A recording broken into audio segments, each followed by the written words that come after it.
welcome to the Modern Homesteading Podcast.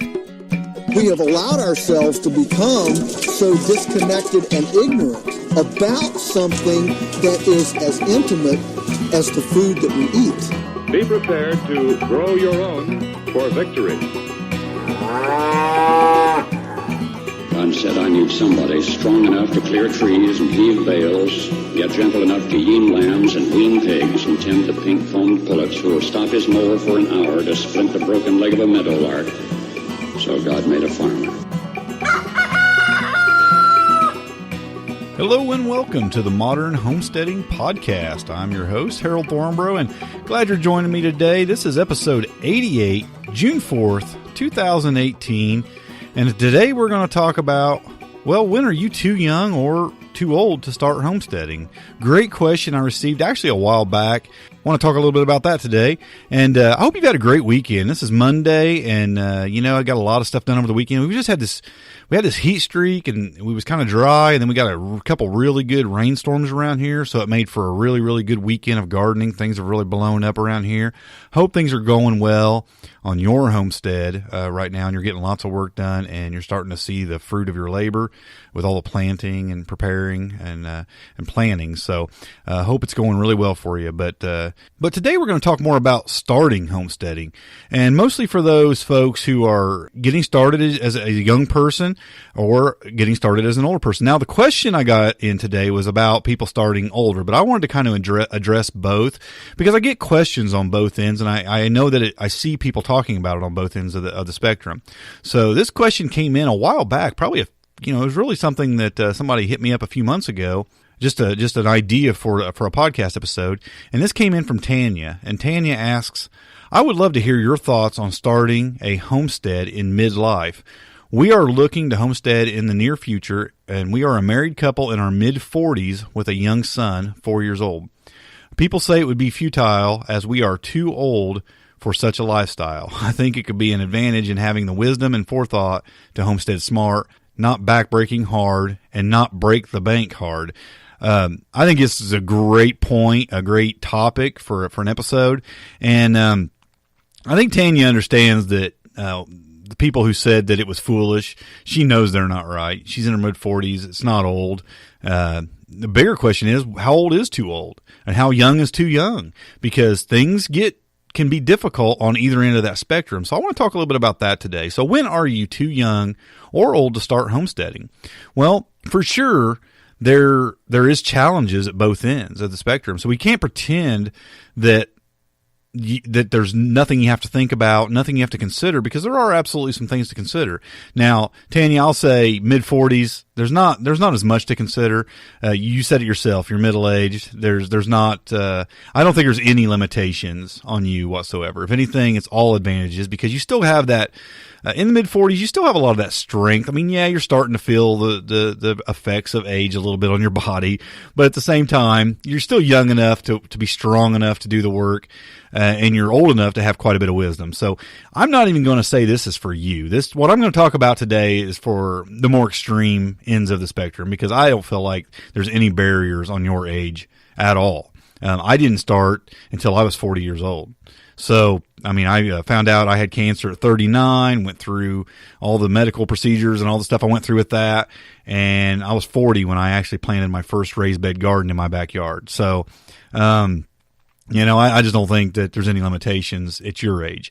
But there are limitations for some folks. And I think you do need to homestead according to your strengths. And one, if you're a young person, that could be physical strength and energy. And for an older person, that could be knowledge and wisdom. So I think that helps if you acknowledge where your strengths are.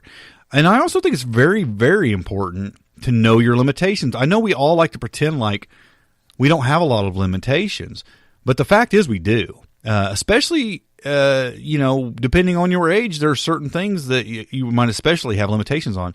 Generally, a younger person is going to have financial limitations, and there's going to be this temptation to go into debt. They're not going to maybe be able to buy a piece of land or get to do everything they want to do, buying equipment and whatnot.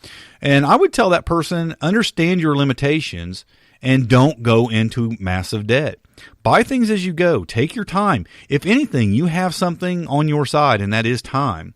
You need to learn time management. I think that that's important, but definitely stay out of debt. That's a limitation that you definitely don't want the burden of having a lot of debt on you, because it can make homesteading a lot harder on down the road, and it can absolutely cause you to fail in your homestead. So, that goes for an older person too. It's not just young people, but I think more often than not, it's the younger person who's going to be tempted to go into debt in a big way to start a homestead. Now, like I said, an older person can do that, but a lot of older people might already have the property and they've worked their whole life, and maybe they already have their stuff paid for, or they've had a lifetime of saving money. It's not always the case.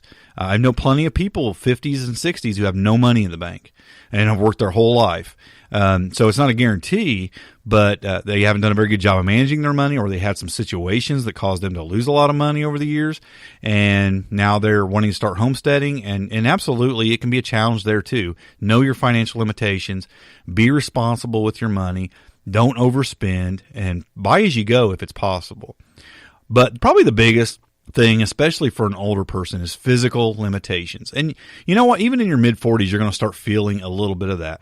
I put in raised beds. I've been, ever since I started homesteading a few years ago, I've been doing it with raised beds. And I keep noticing my raised beds get taller and taller every year, because I don't want to have to bend over as much. I'm in the second half of my 40s now, and I definitely don't like to be just hunched over into a garden bed all day long working in a garden. It'll wear on you a little bit. So even in the late 40s, I'm feeling the effects of some age when I'm working in my garden. You get into your 60s and 70s, that can be a real burden. So understand your physical limitations when gardening. You're going to have to do weed control, which means you're going to have to bend over and you're going to have to pull weeds and things like that. Watering can be a lot of work. So you might want to set up proper watering systems, irrigation systems, so that you don't have to be out there going through the physical exercise of watering your garden. When it comes to livestock, feeding and watering can be something that's physically wearing on you. Have a setup to where it's easier. I mean, you might want to be able to move around with a tractor, have where you don't have to carry water, have spigots and hoses close to watering troughs. Maybe even dealing with smaller livestock. Maybe you don't want to get into cattle and hogs and things that might be a little bit more physical in what you're going to have to do. Maybe you want to stick with smaller livestock, stick with chickens and rabbits and quail and things that are smaller. Understand your limitations, see what it's going to take for you to do it. Weigh the physical cost of doing the labor for certain animals before you jump in on it, especially at an older age. Understand the work in processing. If you're going to be doing your own processing, that can be a pretty physical, labor-intensive job, and you don't want to take on more than you can chew right there. So understand what you're dealing with, and even make other arrangements to have your processing done, outside of your farm if you feel like it's going to be more work. Now, there's ways around all this. Like I said, you can set up the feeding and watering to be easier, to where you don't have to do a lot of physical labor to do it. You can, moving and controlling livestock can be a hassle, but you might want to set up a system, a paddock, a permanent paddock system, to where you can rotationally graze your animals, and you can just kind of herd them into other areas. It makes it a little easier. Again, processing can be done off the property.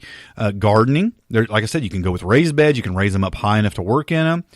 You can lay down proper weed control systems that will help you keep the weeds down, and you can set up irrigation systems. So all these things can be overcome by planning it out. But here's what I would say: be honest with yourself. Understand your physical limitations and be honest. And say, okay, is this going to be a burden? We all like to think we can do more than we can, and just be honest with yourself and really evaluate it and adjust it accordingly, and do only what you can do safely without, hurting yourself or anything like that. So I would say that. Now, the physical barriers as far as a younger person, they're very few. Again, financial burdens, but what you might run into is skills and experience, a burden. Because you don't have develop skills as a younger person, and you don't have the years of experience of certain things maybe as a younger person. Maybe you're going to take on more than you can chew as far as, what you're actually able to do because of experience. And you will learn. And that's the thing about skills and experience. Experience comes with time, and skills, just a learning process, right? You can learn anything, but there is a learning curve. And that learning curve can cost you a lot of money, can cost you a lot of time and headache, and possibly even cost you a homestead if it's too big of a curve. So again, understanding your capabilities as far as what you know. And that's going to be a bigger limitation for a younger person because, again, they don't know as much as they think they know a lot of times.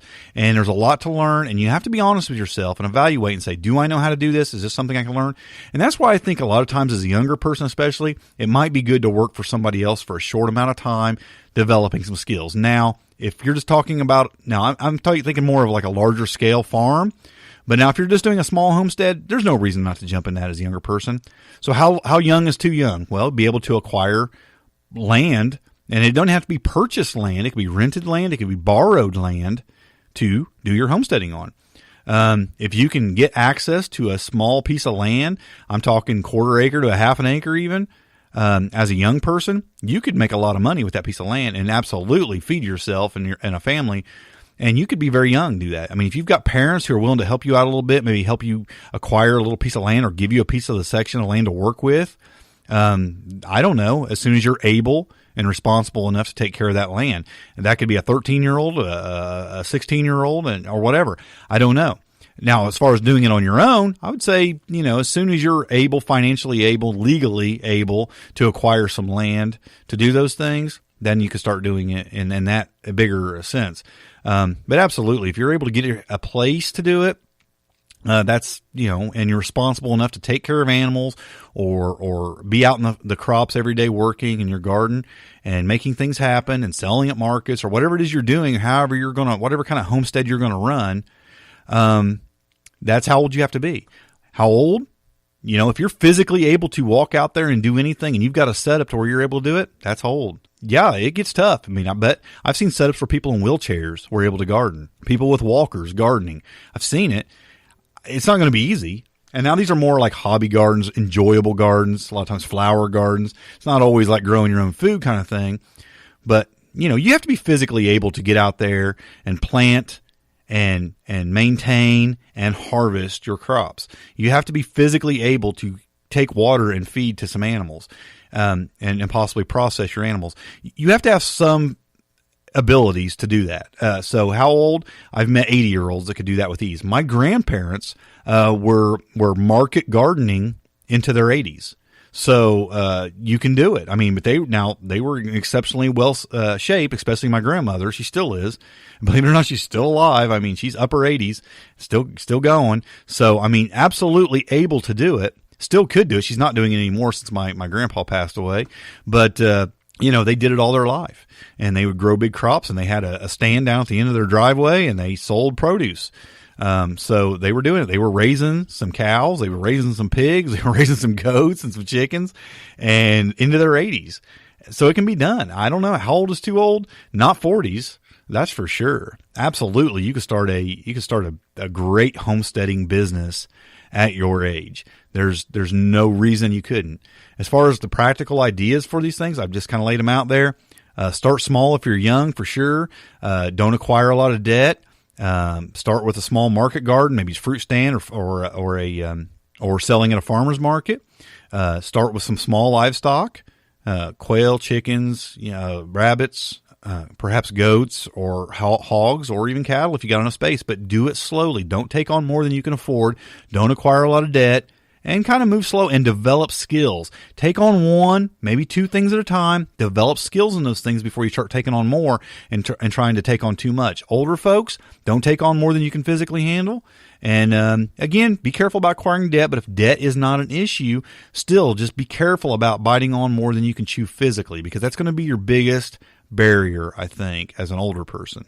Again, Tanya, 40s, 50s even, it's not going to be your big, unless you have some debilitating issue, a physical issue, that's not too old. If you're in fairly decent shape in your 40s and 50s, you've got many, many, many good years of homesteading ahead of you, even as a full-time homesteader.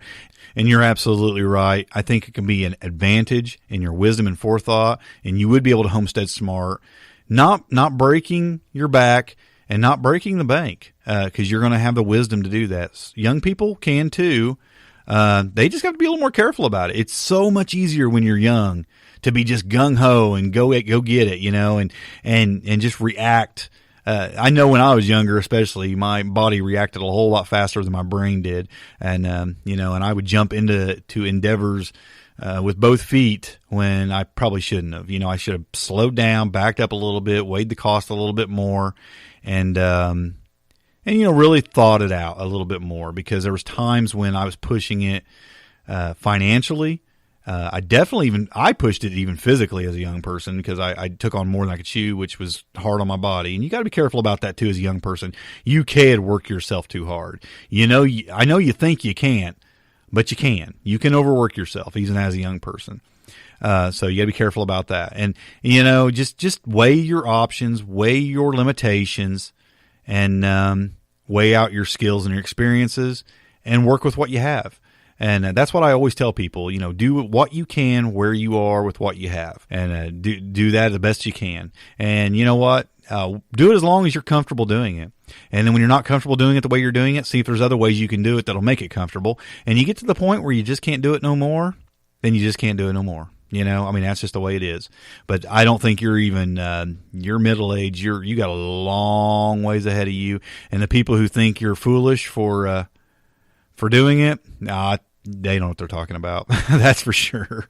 And you know what, young people, you're 17, 18, 19 years old, and people are telling you you're foolish for trying it. Don't listen to them. If it's your dream and you want to do it, you go do it. You find a way to do it. You do it smart. Do it as smart as you can. Weigh what's out there. Weigh your options. Assess and evaluate. But you go do it. You go live that dream. So that's what I have to say about that. I do have a recommendation for today. I want to recommend a book. It's a great book by Joel Salatin. It's called You Can Farm. It's the Entrepreneur's Guide to Start and Succeed in a Farming Enterprise. Great book. Absolutely check it out. I got a link to that in the show notes. Definitely something if you're going to be looking at getting into farming as a business, it's a book you should have on your shelf. Absolutely. So check that out. You Can Farm by Joel Salatin. This week in the Homestead Life, I want to talk about something that's better in my life because of homesteading, and that is the ability to share. Just yesterday, I'm out there picking strawberries. I've seen the neighbor kids down there playing basketball, and I said, grab some bowls, kids, and get down here and pick these strawberries. And I just let them, load up on strawberries. And also, all throughout the year, they even ask me sometimes, can we pick berries out, along your fence line? Because all my berry bushes, my raspberries and my blackberries and some of the blueberries stick out through the fence on the other side of the fence, and they walk up and down that property line. I'm like, have all you want. Anything that's through that fence, anything you can reach, you just pick it. I don't care. Eat all, because I want them to. And there's apples and pears and other things growing along that fence line. And I want them to have access to those things. And I also want to be able to harvest things and share them. So I think that what's better in my life because of homesteading right now is the ability just to share the harvest and to get out there and just give people a taste of what real food tastes like. Let them witness what it takes to grow it. They watch me. They understand I'm out there working in the garden. They know where food comes from. Even if they're not growing it themselves, they see me growing it. It's great to be able to share some of that stuff with my neighbors and my friends and even some family who doesn't do it. And I enjoy that. And my life is better because of homesteading in that way. I love to be able to share the homestead with other people, what it produces, the lifestyle, everything about it. And I think that my life is much better because of that. So that's something that I wanted to share today in the Homestead Life segment because it is so much better in my life. It makes my life better being able to share those things. So, if you want to submit a question for the podcast, and again, I do need some questions. I got a couple more in. Appreciate that, folks. We'll be answering those in the future, but I need all the questions I can get if we want to keep up the pace of putting out lots of podcasts. So to submit a question for the podcast, you send your questions to ask@smalltownhomestead.com, or you can call or text in your questions to our voicemail at 765-203-1035. 1949. And again, submit as many questions as you like. We'll answer as many as we can. I want to keep this going as long as we can, guys. I enjoy doing the multiple episodes, but I need your questions to do that. So throw them questions in here. And honestly, if it's just something I can't answer, if it's something I feel like I have no idea, either I won't answer it and it just won't get answered, or I might reach out and have somebody else try to answer it if it's just something I know nothing about. So even if it's something you think I don't know anything about, I very well may not, but I know a lot of people who might. So submit that question and maybe I can reach out to somebody else for an answer if I don't know anything about it. So don't hesitate to send in a question just because you think I might not be able to answer it. I might know somebody who can. So go ahead and do that. Really appreciate those of you who have joined our Homestead Forum membership community. If you want to know about joining that membership community, go to thehomesteadforum.com. That's the community that makes this podcast possible. They financially support it by buying memberships to that community. You get more podcasts. We do live discussions in there. We got videos in there. We got discounts to other products in there. Got a forum in there, got lots of stuff going on in there. Once you come be a part of that, and again, it makes this possible. So I hope you'll join the Homestead Forum membership community. It's a lot of fun. I enjoy that community, and I'm really thankful for those of you who help support this podcast and want to keep it going and keep it getting better and doing more. And, got big dreams for that one day. It's growing a lot and there's a lot of stuff going up in there, more podcasts and things. And one day that's going to be, there's going to be a lot of information. That's why I call it the forum, because it's going to be a complete forum of information one of these days. It'll take a long time. I plan on it being there for years. But, again, I think it's going to be a place where you can go and get a lot of homestead answers, get a lot of homestead community, and, just be a great place to gather. But no doubt about it, the number one purpose of that community, that Homestead Forum membership community, is to support this podcast, to make this podcast possible. So I hope you'll come and be a part of it. The show notes for this episode can be found at smalltownhomestead.com/88. Thanks so much for joining me today, guys, and happy homesteading, and God bless. Thanks for listening. To see the show notes for this podcast or listen to other podcast episodes, go to smalltownhomestead.com. There you can also read our blog, connect with us on Facebook, Twitter, and Google+, and take advantage of the many resources we make available to help you along in your homesteading journey. Please share this podcast and help us to carry out our mission of helping others to homestead today for a better tomorrow.